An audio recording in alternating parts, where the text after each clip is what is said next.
Jesus appears in the room, and then later on in John chapter 20, Thomas says, I'm not going to believe it unless I can put my finger in his hand and in his side. Unless I can touch him, I'm not going to believe. And then Jesus appears to him. Then there's the 7 disciples in John chapter 21, the disciples in Matthew chapter 28 in the Great Commission, and in Luke 24 and Acts chapter 1, the Great Ascension.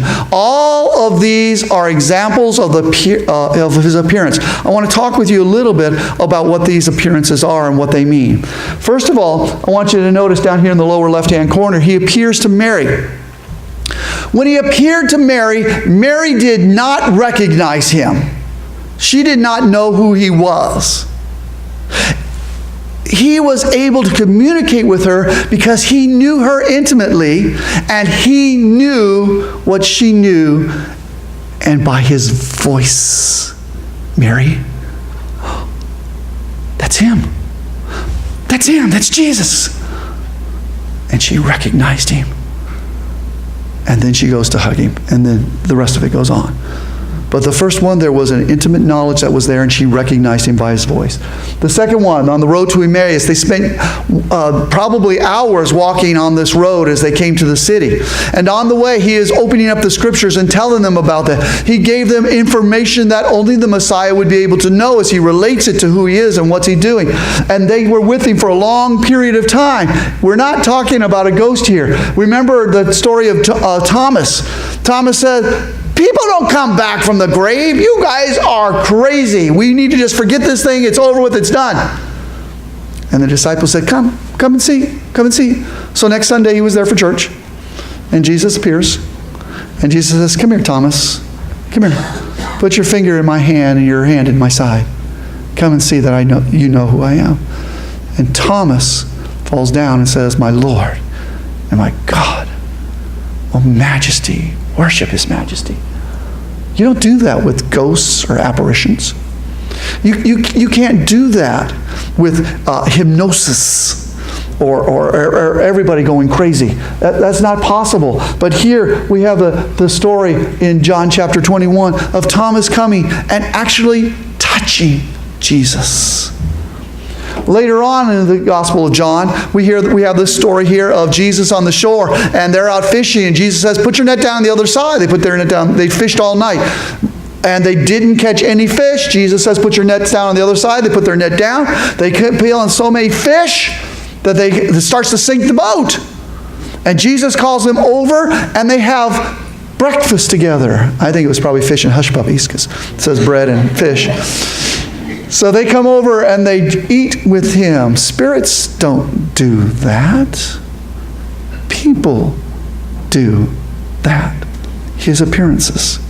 And then look at this one from 1 Corinthians 15 that we talked about before. For what I received, I passed on to you as of first importance, that Christ died for our sins according to the Scriptures, that he was buried, that he was raised on the third day according to the Scriptures, and that he appeared to Cephas. That's Peter. That's that old one that goes way back.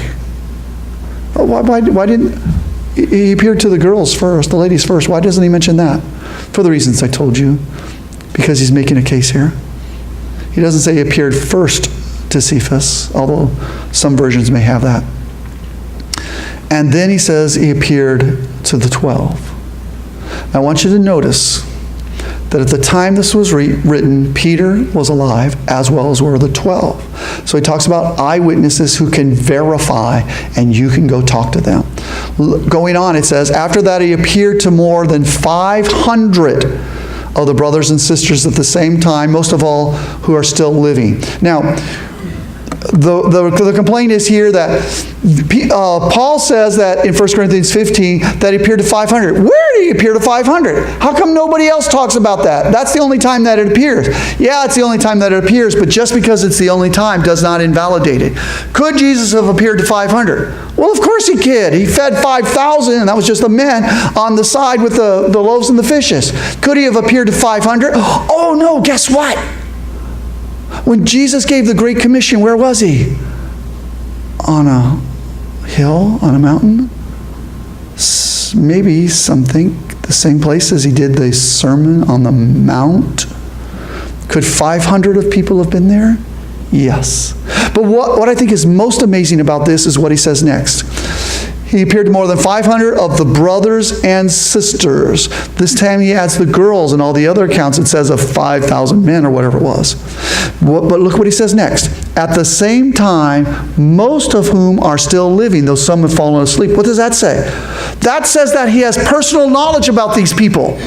He knows about them. He knows who they are. He knows where they are. He knows that some of them have died, but that most of them are still living, still alive. And so they can still point to the resurrection of Jesus Christ. Yeah, he appeared to 500. That could not be done with hypnosis. That was not a big illusion that people had. It had to have been Jesus appearing to the people. Then he says he appears to James, to the apostles, and last of all, to me also. I want to tell you about a book. I was reading it again for the second or third time. The Case for Christ by Lee Strobel. I got the paperback version because it's cheaper. But you can get this book. Lee Strobel is a journalist.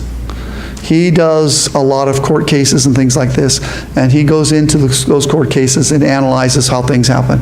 What Lee did is he goes to a bunch of experts about Jesus and asks them questions, and this is what inspired me or provoked me to be able to write this. But I want to read one passage that he wrote. He's talking to a man by the name of, Gary Habermas. And Gary wrote 6 books on the resurrection of Jesus. He wrote 6 or 7 books on the resurrection of Jesus. So he is a resurrection expert. He also debated, some of you may remember the big debates with Anthony Flew.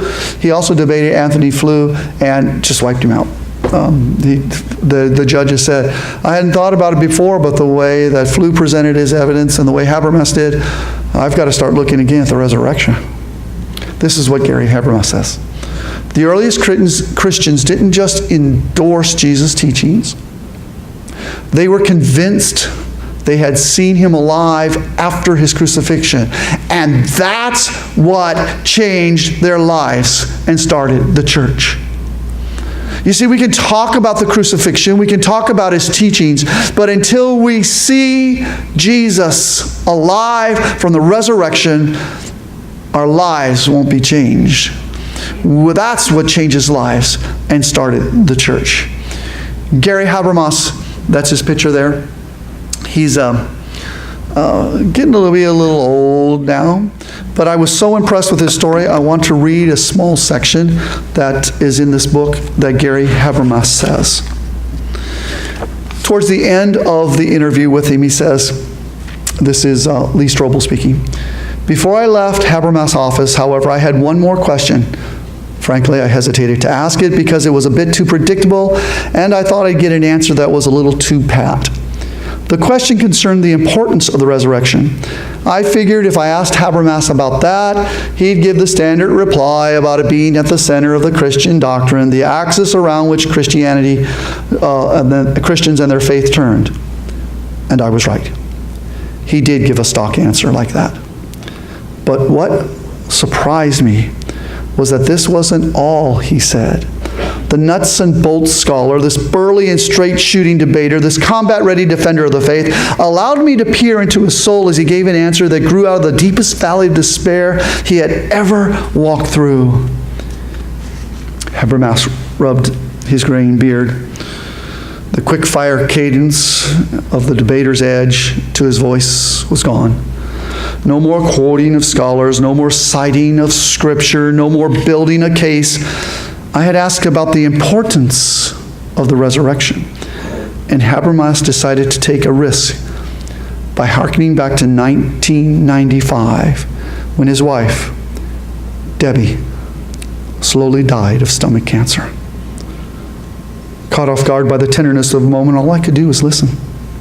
He quotes him now.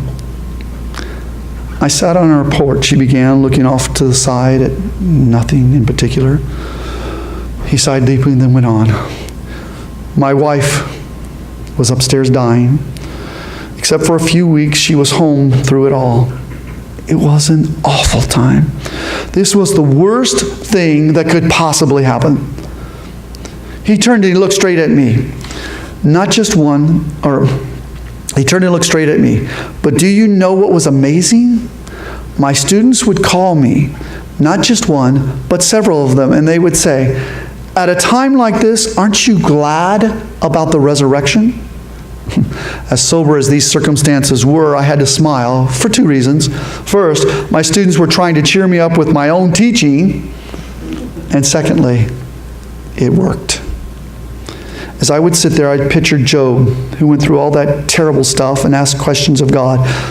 But then God turned the tables and asked him a few questions. I knew if God were to come to me, I'd ask only one question. Lord, why is Debbie up there in bed? And I think God would respond by asking gently, Gary, did I raise my son from the dead? I'd say, come on, Lord. I've written 7 books on the topic. Of course he was raised from the dead, but I want to know about Debbie. I think he'd come back with the same question. Did I raise my son from the dead? Did I raise my son from the dead? Until I got this point. The resurrection says that if Jesus was raised 2,000 years ago, there's an answer to Debbie's death in 1995. And do you know what? It worked.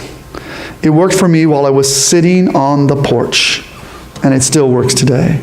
It was a horrible emotional time for me, but I couldn't get around the fact that the resurrection is the answer for her suffering. I still worried. I still wondered what I'd do raising 4 kids alone. But there wasn't a time when that truth didn't comfort me. Losing my wife was the most painful experience I've ever had to face. But if the resurrection could get me through that, it can get me through anything. It was good for 30 AD, it's good for 1995, and it's good for today. And it's good for beyond that. Habermas locked eyes with mine. That's not some sermon, he said quietly. I believe that with all my heart. If there's a resurrection, there's a heaven. If Jesus was raised, Debbie was raised, and I will be someday too. Then I'll see them both. The fact of the resurrection, we've gone over and spent some time on it, and we could spend hours on it, but the fact of the resurrection won't do us any good unless it comes personal. Just because it's a fact out there that happened, just like it exists, doesn't change the way we live, of things, or the way we treat people, unless we realize how personal it really is. And if Christ has not been raised, our preaching is useless, and so is your faith. And so my admonition to you this morning is to recognize the truth of the resurrection, and then to look at your own life. How does the resurrection affect me in my everyday walk? Those times when things are so very difficult, I don't know if I can live through it. How does the resurrection fit you? The story is told in John chapter 21 of a lady by the name of Mary, who after everybody else had gone, after Peter and John had come and peeked in and saw that the tomb was empty, they left, and she was left wandering around just weeping her eyes out. And she was standing there looking into the tomb, and what she thought was the gardener came up behind her and said, "Woman, why are you crying?" And she said, "They've taken my Lord away, and I don't know where they've put him." She thought he was a gardener, and that maybe they put him to another tomb. And then Jesus said, "Mary." And she said, "Rabboni," meaning teacher. And she recognized him as the Christ, alive, who was dead. And the voice I heard falling on my ear, the Son of God, discloses. Won't you stand and sing this with me, please?